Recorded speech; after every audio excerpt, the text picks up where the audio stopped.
വന്നില്ല. എന്നാൽ കേരളത്തിൽ ഒരു നേതാവാണ് SFIയുടെ നേതാക്കന്മാരുടെ ആർഷോയുടെയും പുതിയ സെക്രട്ടറിയുടെയും പഴയ സെക്രട്ടറിയുടെയും പുതിയ പ്രസിഡന്റിന്റെയും ഒക്കെ ഈ വർഗീയവാദത്തെ ചാപ്പകുത്തലിനെ അംഗീകരിച്ചു വന്ന ഒരേ ഒരു പൊതു രാഷ്ട്രീയ നേതാവേ ഉള്ളൂ. അദ്ദേഹം നിങ്ങളൊക്കെ ഇന്നലെ വാർത്ത ചെയ്തതുപോലെ ഈ ശശികല എന്ന് പറയുന്ന കേരളത്തിൽ അങ്ങേയറ്റം വർഗീയത പ്രസംഗിക്കുന്ന ഹിന്ദു ഐക്യവേദിയുടെ നേതാവാണ്. SFIയുടെ സ്റ്റേറ്റ്മെന്റിന് പിന്തുണ പ്രഖ്യാപിച്ചു വന്ന ഏക നേതാവ് CPMന്റെ പാർട്ടി സെക്രട്ടറി അല്ല, DYFIയുടെ നേതാക്കന്മാരല്ല, CPMന്റെ നേതാക്കന്മാരല്ല, ഹിന്ദു ഐക്യവേദിയുടെ നേതാക്കന്മാരാണ്. ഞങ്ങൾ ചോദിക്കുന്ന ചോദ്യം ഇത്രയേ ഉള്ളൂ. SFI എന്ന് പറയുന്ന കേരളത്തിലെ വിദ്യാർത്ഥി സംഘടനയുടെ ഒരു സ്റ്റേറ്റ്മെന്റിനെ 24 മണിക്കൂർ കഴിഞ്ഞിട്ടും പിന്തുണയ്ക്കാൻ കഴിയാത്ത രാഷ്ട്രീയ പ്രതിസന്ധി CPMനുണ്ടാവുകയും എന്നാൽ മിനിറ്റുകൾക്കകം പിന്തുണയ്ക്കാൻ കഴിയുന്ന രാഷ്ട്രീയ സാഹചര്യം ഹിന്ദു ഐക്യവേദിയുടെ നേതാവ് ശശികലയ്ക്ക് ഉണ്ടാവുകയും ചെയ്യുന്നതിനിടയിലെ മാറ്റം എന്താണ്? ഞങ്ങൾക്കാണോ മാറ്റമുണ്ടായത്? SFIക്കാണോ മാറ്റമുണ്ടായത്? പരിശോധിക്കപ്പെടേണ്ട ഒന്നാണ്. ഞാൻ ഒരു കാര്യം കൂടി കാണിക്കാം.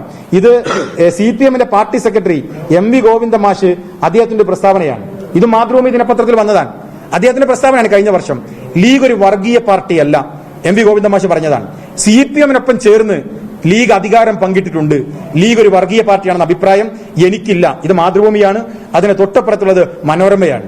CPMന്റെ പാർട്ടി സെക്രട്ടറി പറയാണ്. അപ്പൊ CPMന്റെ പാർട്ടി സെക്രട്ടറിക്ക് ലീഗ് ഒരു വർഗീയ സംഘടനയാണ് എന്ന അഭിപ്രായമില്ല. SFIയുടെ നേതാവിന് ലീഗ് ഒരു വർഗീയ സംഘടനയാണ് എന്ന അഭിപ്രായമുണ്ട്. അപ്പോ ആരാണ് യഥാർത്ഥത്തിൽ ഇതിന് പിന്തുണ പ്രഖ്യാപിക്കേണ്ടത്? ഞാൻ പറയുന്നത് SFIയുടെ നേതാക്കന്മാർ കഴിഞ്ഞ കുറച്ച് ദിവസമായി ഈ നറേഷൻ ഉണ്ടാക്കുകയാണ്. ഏതെങ്കിലും ഒരു CPM നേതാവ് അതിന് പിന്തുണയായി വന്നോ? വന്നില്ല. ഏതെങ്കിലും DYFI നേതാവ് അത് ശരിവെച്ച് വന്നോ?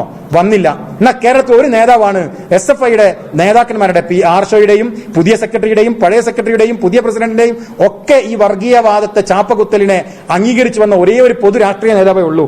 അദ്ദേഹം നിങ്ങളൊക്കെ ഇന്നലെ വാർത്ത ചെയ്തതുപോലെ ഈ ശശികല എന്ന് പറയുന്ന കേരളത്തിൽ അങ്ങേയറ്റം വർഗീയത പ്രസംഗിക്കുന്ന ഹിന്ദു ഐക്യവേദിയുടെ നേതാവാണ്. SFIയുടെ സ്റ്റേറ്റ്മെന്റിന് പിന്തുണ പ്രഖ്യാപിച്ചു വന്ന ഏക നേതാവ് CPMന്റെ പാർട്ടി സെക്രട്ടറി അല്ല, DYFIയുടെ നേതാക്കന്മാരല്ല, CPMന്റെ നേതാക്കന്മാരല്ല, ഹിന്ദു ഐക്യവേദിയുടെ നേതാക്കന്മാരാണ്. ഞങ്ങൾ ചോദിക്കുന്ന ചോദ്യം ഇത്രയേ ഉള്ളൂ.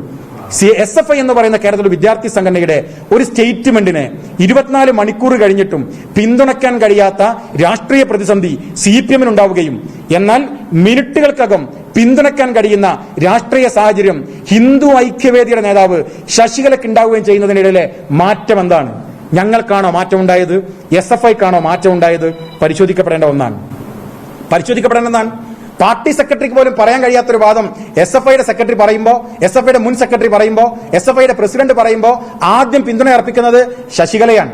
അതിന് മുമ്പും ശേഷം വേറൊരാൾ പിന്തുണ അർപ്പിക്കാൻ വന്നിട്ടില്ല.